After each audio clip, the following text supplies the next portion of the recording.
Welcome to the True Topics Podcast, special edition on Mental Health Awareness Month. I'm Journey. I'm Angela.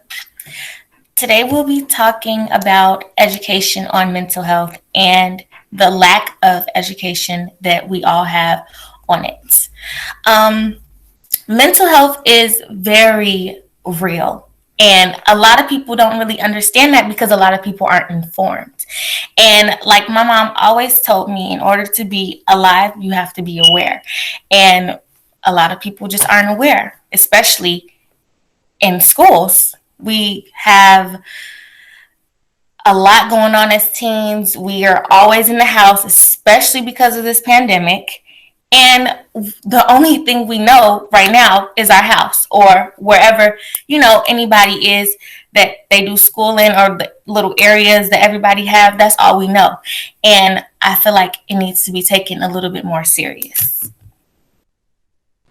I can definitely agree with Angela on that. Like, it definitely needs to be taken seriously. It really is overlooked because they think that, oh yeah, we're in the house, so you have nothing to worry about. You're in the house, you get food on your plate, clothes on your back, a roof over your head. But like, we need to really realize the true issues here. Like, you know what I'm saying? So I feel like definitely mental health is overlooked, and we do need to talk about it more in school buildings. Like, teachers and administrators, they need to do a better job with informing and educating students on mental health, because it is important and people don't talk about it unless they really dealing with it and they really in the room depressed. So people need to really talk about it because oftentimes it goes unnoticed.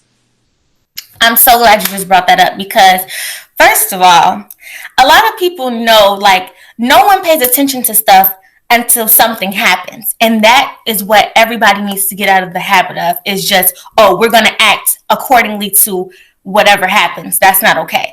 And I guess, teachers or administrators feel like they're doing an okay job because they're offering resources such as counselors or, one-on-one, resources or whatever, but that's not good enough. No one really understands how mental health can affect a student. And until we have classes or informationals about these things, no one is going to understand, because I could be a student right now just going with the flow, doing school every day, depressed, just eating everything. And I probably wouldn't even know that I have bad mental health or whatever. And that's not okay. And I feel like it needs to be more.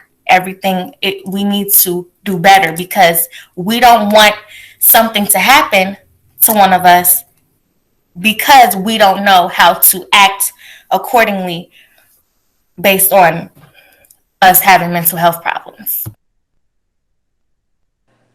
Yes, for real though. Like, in schools, we have like counselors and stuff like that. And don't get me wrong, it's always nice to, talk to somebody, depending on the type of person that you are. It's always nice to, discuss your problems with people. But what they're missing and what they're lacking is actual, like, nobody wants to go talk to you when it's actually happening. Like, no, we want to actually have classes and actually, like you said, informationals, where it's like, okay, this is what mental health is. This is what mental health problems are. This is how you can get out of that slump. This is how you can do this, and this is how you can do that. Instead of actually, when it happens, okay, here, throw a counselor in somebody's face. Like, what if my coping mechanism isn't talking it out? What are we going to do? What are we going to do? Like, you know what I'm saying? So it's like, they need to do better overall. They need to do better. Right, because if I punch a wall in the school, somebody's going to be mad. But let's talk about statistics. So, in a survey, 59% of teachers said that their schools did not devote enough time and resources to mental health. 45% said mental health training has been inadequate, and 32% said they have not received training at all. What? You're dealing with kids. Different emotions, different personalities. I'm confused. How? No one ever thinks to say, oh, Let's see if we can try to build these kids up. Like, first of all, and that's why I'm so glad that I go to the school that I go to, because my principal is really big on mental health. We have had mental health days where we just sit in the auditorium, watch a movie, catch up on work, do whatever, but take a break from reality. And that is sad to know that many, like, teachers and schools are just not giving enough energy to this topic. That is really sad. First of all, girl, what school do you go to? Mental health day? Like, I've never heard of it. I've never heard of it. Like, I wish my school used to do that, like, when we were in the building, of course. Because, like, and even virtually, like, we should, have days where we check in and days where we don't get as much work. Because throughout this pandemic, they know when we was in that building, they did not give us this much work. They know. So the simple fact that you giving us all this work and just expecting us to do it with these unrealistic due dates, it's affecting my mental health. It is. It really is. And I wish that, I wish my school was like your school, where we would have like days where we could just chill out, talk, like, check in and be like, how are you doing today? Like, no, like, how are you actually doing today? Because we don't have that. And, it's not available in most buildings. It's crazy.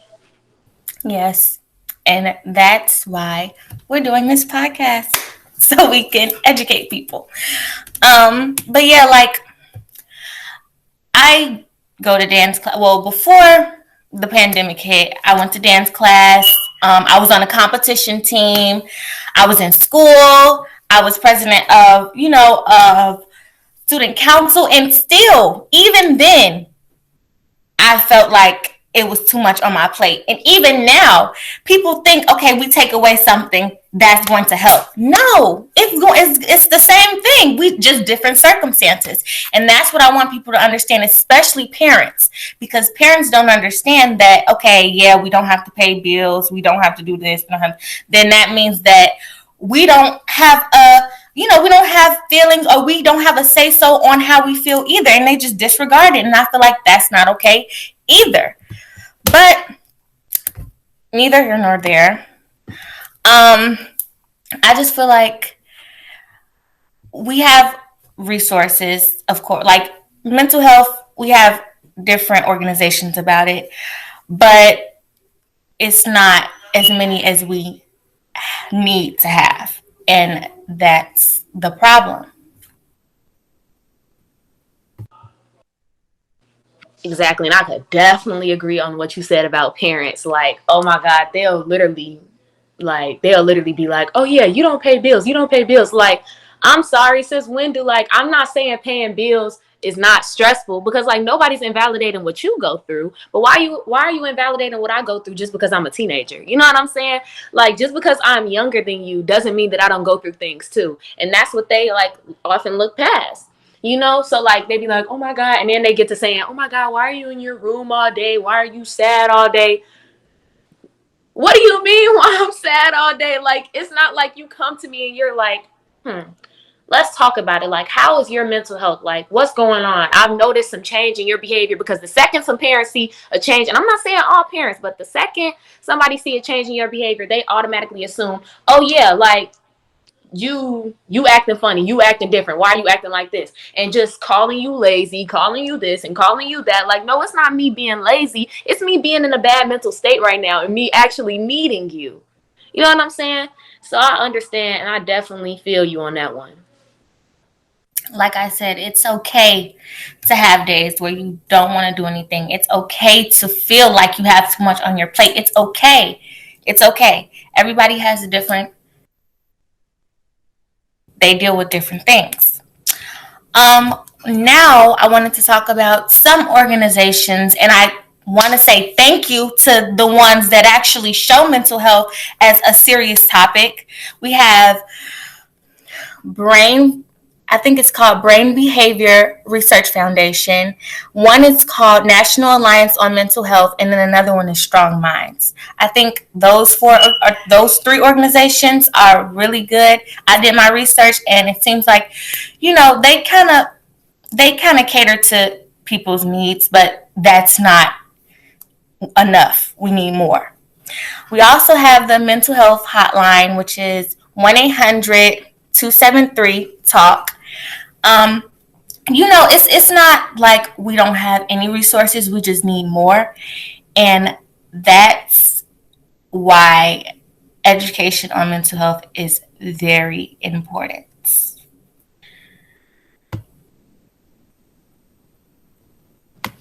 I definitely agree. Definitely. It's not even us needing, more resources. It's just kids needing more education on the topic, needing more information on the topic, needing more education to know, like, okay, if I'm faced with these problems, now I know what to do. And now I know what not to do. Now I know what path to go down. And now I know what path not to go down, you know? So Mm. it's just all about giving the proper education to, children, because we gonna grow into adults and we not gonna know how to handle these problems unless y'all properly educate us on them. So Exactly.